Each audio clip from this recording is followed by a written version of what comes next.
What? You already have the divorce papers ready? I asked, incredulous. Yep. Scared you, didn't I? Lance replied smugly. I'm always ready for this, so you better think twice about what you just said. With that, my husband Lance stood up and went into his room. My name is Alice, a 28-year-old office worker. I married Lance a year ago after meeting him on a blind date. He pursued me, and after dating for a year and a half, we tied the knot. In hindsight, I might have rushed into marriage, driven by a vague desire to be married and have children before turning 30, so I accepted his proposal. However, I soon realized I should have been more cautious. The first shock came when Lance announced he was changing jobs right after we got married. I'm changing jobs, he said out of the blue. Why so suddenly? I asked. Because I can't show my full potential there, he replied. I thought, what the heck? He then told me he had already submitted his resignation and would be leaving at the end of the month. He managed to switch to a job he wanted, but the salary was lower than at his previous company. At the time, I didn't mind because I was also working. But then he started pressuring me to quit my job. I would have considered it if Lance's income could cover our living expenses. However, his new job paid less. Lance kept assuring me his salary would increase soon, but there was no timeline. If I quit my job now, we'd struggle to cover rent and other expenses. I told Lance, I will not quit my job until your salary goes up. He seemed to agree but kept asking me to quit periodically. Each time, I gave him the same response. Now, a year into our marriage, his salary still hadn't increased, yet he persisted. I was tempted to sarcastically say I'd quit, but then tell him I was joking and couldn't quit yet. If he wanted me to quit so badly, he needed to earn more money. He should focus on his own work before pressuring me. I wondered why he was so insistent and finally realized it was about his mother, Sarah. I just want to make things easier for you, Mom, Lance would say every time we visited his parents. Sarah would reply, Thank you, Lance. That's very kind of you. Lance would then glance at me, silently pressuring me to quit my job to take care of her. But Sarah wasn't ill. She was healthy, active, and financially independent. She enjoyed her hobbies and social life. If I were in Sarah's position, I'd be insulted at the implication I needed care. But Lance still wanted me to take care of her. Oh, if only one of us were home during the day, we could check on Mom every day, Lance would say. He wanted me to visit his parents' house daily. I asked him, Sarah is still in perfect health, so what do you want me to do? Lance replied softly, There are plenty of things you can do. Housework, running errands, helping her out. But with Sarah's part-time job and social activities, she isn't home much during the day, right? I countered. Even if she wasn't home, you could still do the housework, he said. What the hell is he saying? I thought. If I did all those things, I'd just be a housekeeper for her. Lance wanted to look good, especially in front of his parents. If he wanted to take care of them so badly, he should do the housework himself. I didn't have time for Lance's petty pride. So I didn't quit my job, nor did I visit my in-laws on my days off, except during holidays like New Year's. Come to think of it, Lance often gave me orders when we visited his parents together. He'd tell me to clean up, help his mom, or run errands. But I never did anything on my own. When I would say, Don't you know more about this area than I do? In response to being asked to go to the store, he would reply, There would be no point if I do it. I never understood what he meant by that. It seemed like he just wanted to make his wife obey him and feel good about how he was taking care of his parents. Gradually, that's how I started to see Lance. Was it because he wanted to look good rather than actually caring about me? One day, I boldly asked him, Why don't you try to help or quit your job to take care of your own mother? He looked extremely uncomfortable and disgusted. That's not something I'm supposed to do, he said. I'm giving you these instructions so that my mom will think you're a considerate, useful wife. I hope you realize how kind I am to you. So, in other words, he wanted to push all the troublesome stuff onto me and show off as if he did something amazing. But I am not his servant or slave, and I don't deserve to be belittled in front of my in-laws. If Lance continued to make unreasonable demands, I wouldn't stay silent. But he never changed his stance. He kept asking, When are you going to quit your job? And ordered me to do all kinds of things whenever we visited my in-laws. I reached the end of my patience and decided to talk it over with my husband. What do you mean talk? He asked. I thought we should discuss our future. Huh? What are you even trying to say? I'm honestly fed up. I'm fed up with you asking me when I'm going to quit my job and trying to get me to take care of Sarah. Why are you fed up with that? You're my wife, and you're supposed to take care of the husband's parents.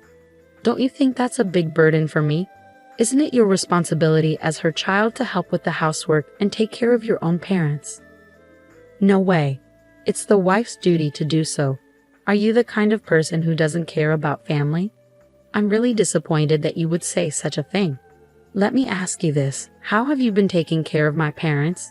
If I asked you to take care of them, would you do it? Lance looked at me blankly. What are you saying? Why should a husband take care of his wife's parents? So does that mean you aren't, and won't, take care of my parents? The husband's parents and wife's parents are totally different. What difference does it make? I can't understand. Ah, I didn't know that you were this clueless. It's like I'm talking to my old boss or something. What are you trying to say? I'm saying that the first priority should be the husband's parents. The wife's parents should be taken care of by you, the wife. What the? I couldn't believe what I was hearing. For Lance, the only family he prioritized was his own blood relatives. I'm so disgusted by you. I'm not going to your parents' house anymore. Huh. Why would you do that? Enough is enough. I'm the one who wants you to cut the crap. No way. How dare you talk back like that? My mom's right. Huh. Mom said you're a bad-behaved wife. That's why she gave me this.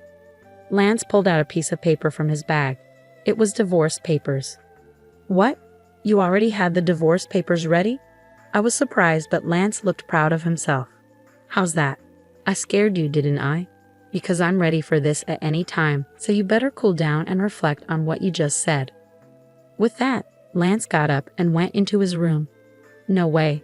Why is Lance so selfish?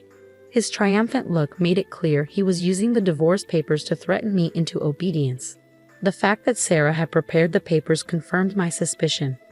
Lance is a mama's boy, doing whatever Sarah says and trying to boss me around.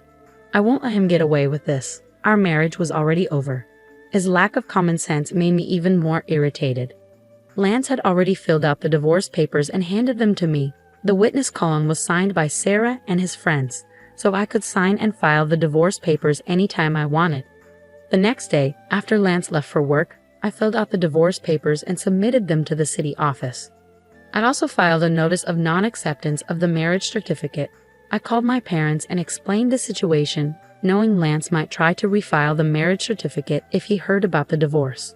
My parents were surprised I had already filed for divorce, but were outraged by Lance's behavior. They offered to help me move my things anytime.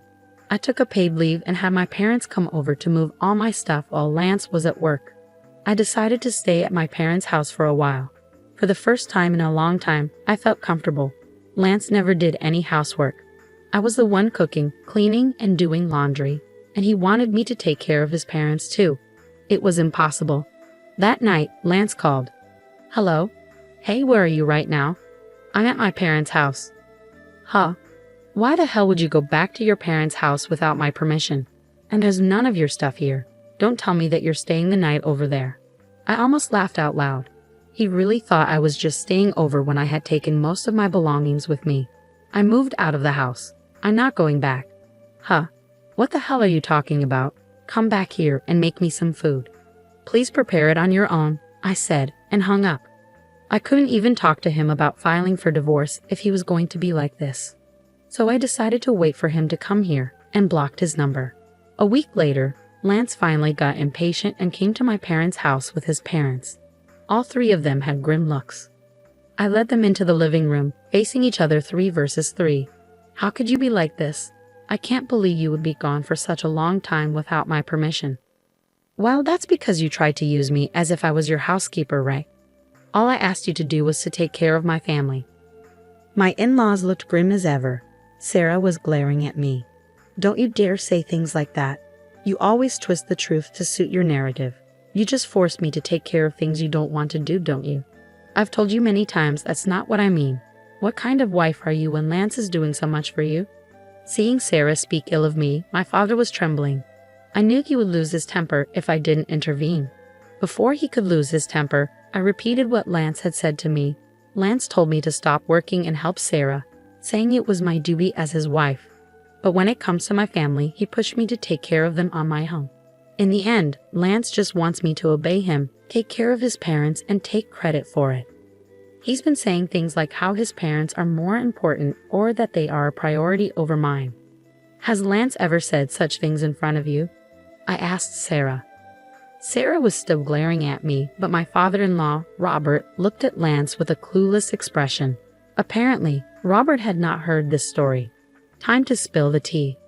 What I couldn't believe was that Lance brought up the divorce papers and told me it was Sarah's idea. What? Did you suggest that to Lance? Robert questioned Sarah. Well, that's because Alice has an attitude, you know. Lance, did you also say that Alice's parents aren't a priority? Oh, well, that's because it's only normal for your own parents to be more important. Don't be ridiculous. I supported you because I thought you were being mistreated. But from what I see, you're the one at fault. Don't be a coward and try to use your parents' authority to get what you want. Lance shrank down completely. Robert had said everything I wanted to say, and he apologized to us.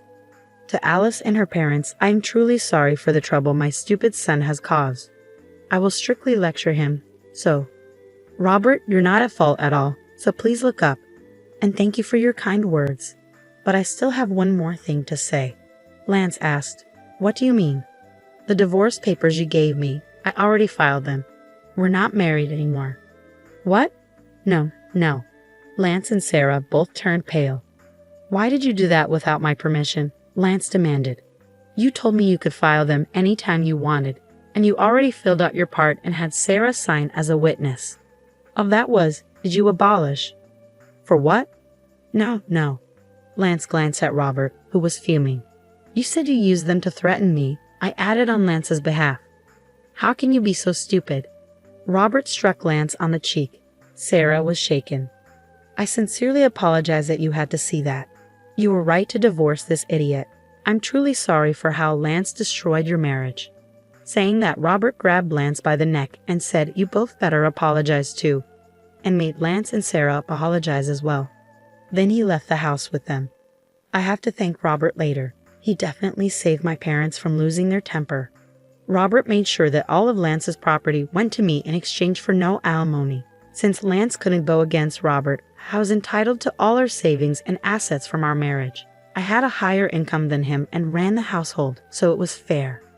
But I can only thank Robert for making sure the entire amount, which would have been split unfairly, went to me. I heard that Robert was so disgusted with Sarah that he divorced her. Recently, I met a colleague from Lance's old workplace. He told me Lance wasn't good at his job and was scolded by his boss constantly. Lance had resigned to spite his boss and changed jobs.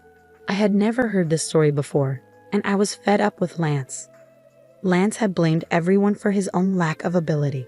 That's why he didn't earn much at his new job, so I'm glad I left him. I rented a single-room apartment and lived comfortably on my own. Work is going well, and I just got a raise.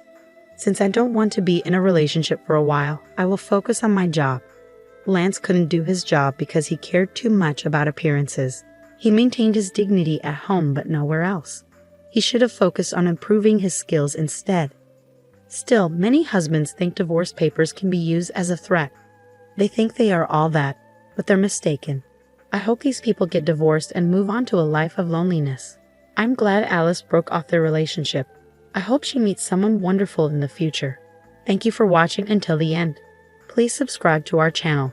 See you in our next video.